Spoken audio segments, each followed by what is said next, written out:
Shalom, shalom, mes bien-aimés. To Pamboli Nzambe. Nzambe va permettre les autres à sa présence Nabino. Na émission Nabiso préférée. Fais-moi voir ta gloire. Fais-moi voir ta gloire. Et ça émission où ils ont Pambola ma bota tellement belle. Pe motonyo so oyo abungisa ki bonzambe moko na kati ya émission oyo bonzambe zozonga penza. Po aweza bonzambe bele nzoto muke penza. Elingolo banini. Ozana di kabo moko. Ozana don moko. Oyo fo batu ba pambo mapona yango. Plateau eza pona yo.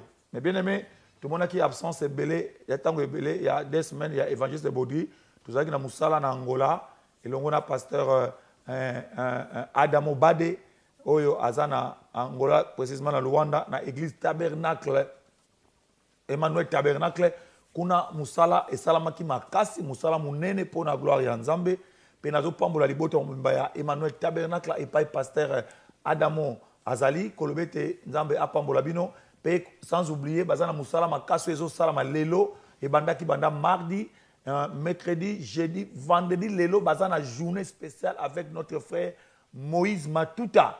Motonyo Sazana Luanda, Ozawana lelo. J'espère que l'activité c'est bandaki, journée à louange, paix, adoration, et bandaki à partir à 16h, presque à 20h. Donc, on a tembélé à comment la place où on a pour bénéficier ensemble. Quand on a été pour la gloire ensemble, vous allez bienvenue place où on a pu passer Bade Nzambe à Pambolayo. Et sans plus tarder, tout le séminaire où on a les 3 ou 4 en Angleterre, à Londres, et l'on a docteur Job Moukadi, les 3 et les 4 octobre. Donc, dans 2 semaines et demie, nous avons pour la gloire en Zambé. Mais bien, mon colonel, vous parlez pour thème, le ciel ouvert. L'eau la faut faire pour nayo, l'eau la faut faire pour nayo ndeko. Oyoza en Angleterre, vous allez le bienvenue. Yaka mon colonel, Nzambe na biso akozanga te kusala yo bolamu. Yaka Nzambe akozala yo bolamu.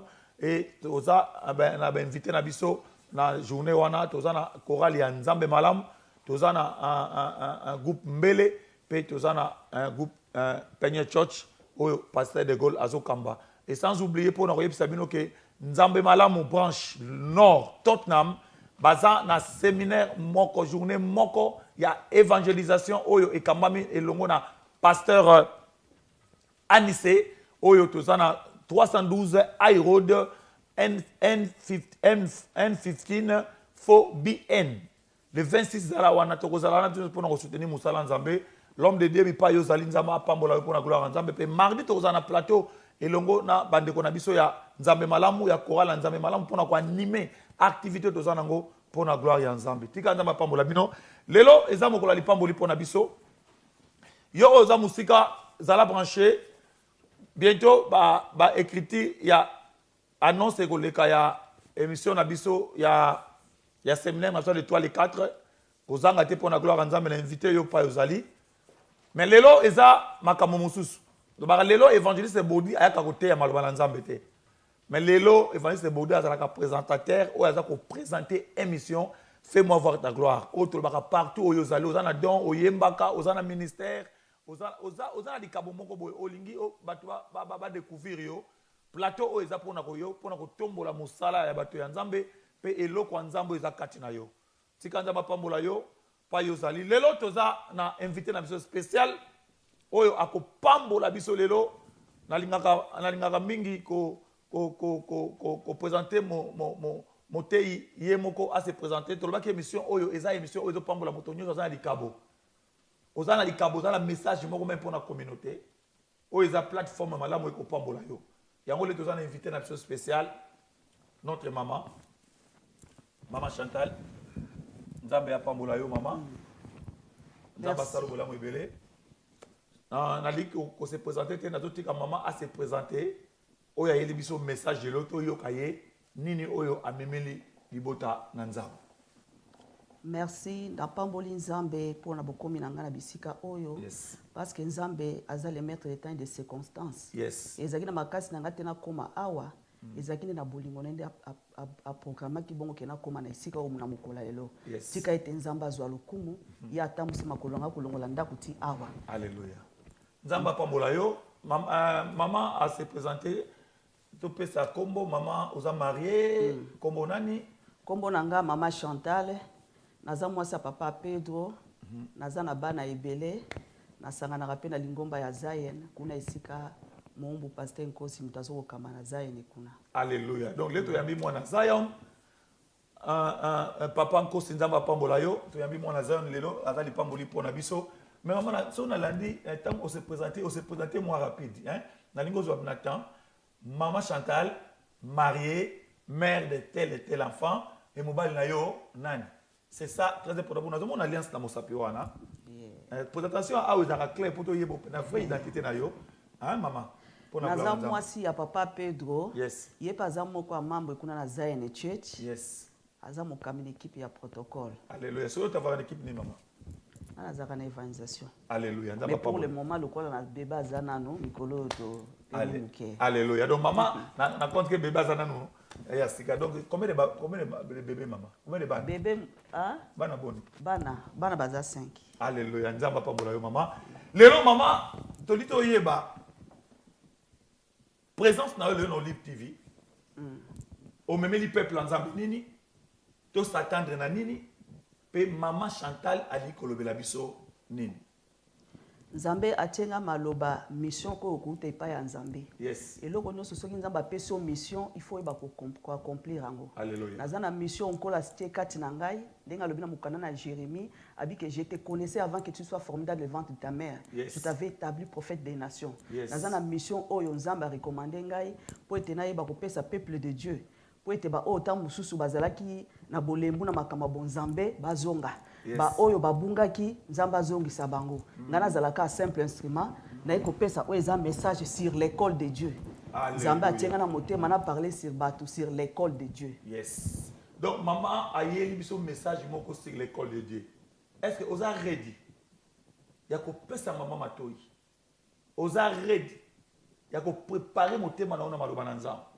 Parce que message oso na landi maman, eza message moko oyo e ute pa na yo moko te. Et un message au Nzamba pesio pour libota na Nzambe et pambouama. Yango sans plus tarder to pesa mo le père papa maman to yo ka message maman ilango lelo na zone demande ko nangé ko pambola yo zala toujours branché na pesa mo papa maman na biso Chantal. Nzamba tienga na motema na lobela sur l'école de Dieu. Yes. Parce que vie chrétienne eza vie moko ya balobaka à la rosette que nyonso mona ka ke zo marché. Yes. Tango déjà oyé kati na nkolo eza déjà au signé déjà pacte moko o ezali personnel yo na ye.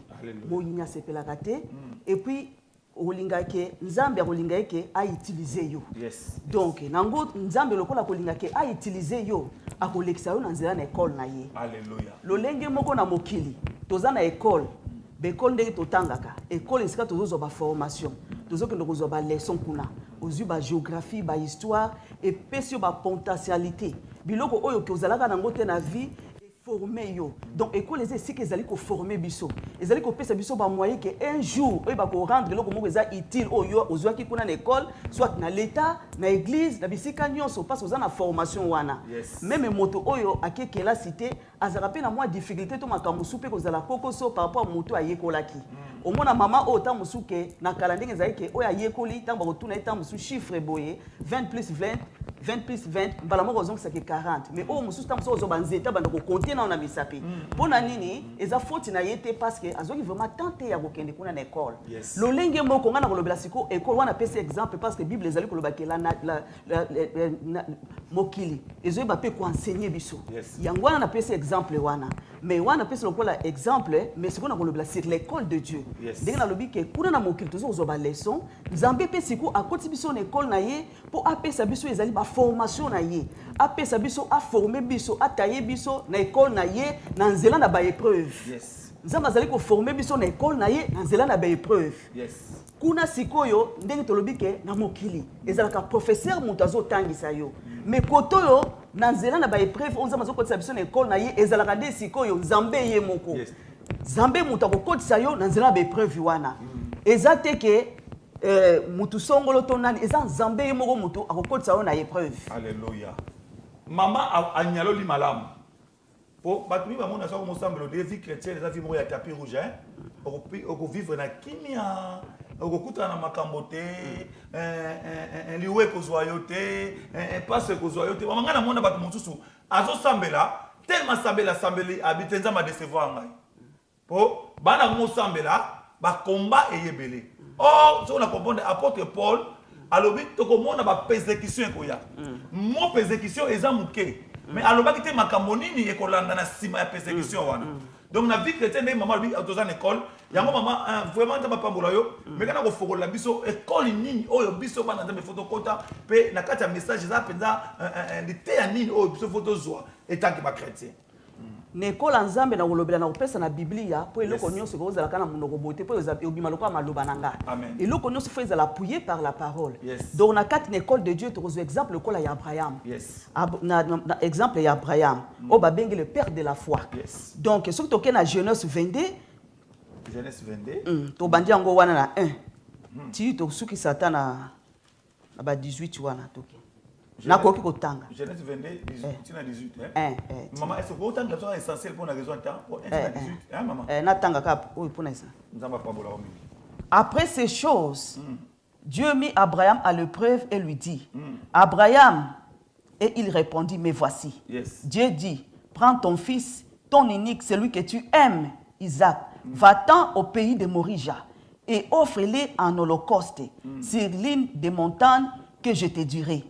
3. Abraham s'éleva de bon matin, c'est là son âne, et prit avec lui 2 serviteurs et son fils Isaac.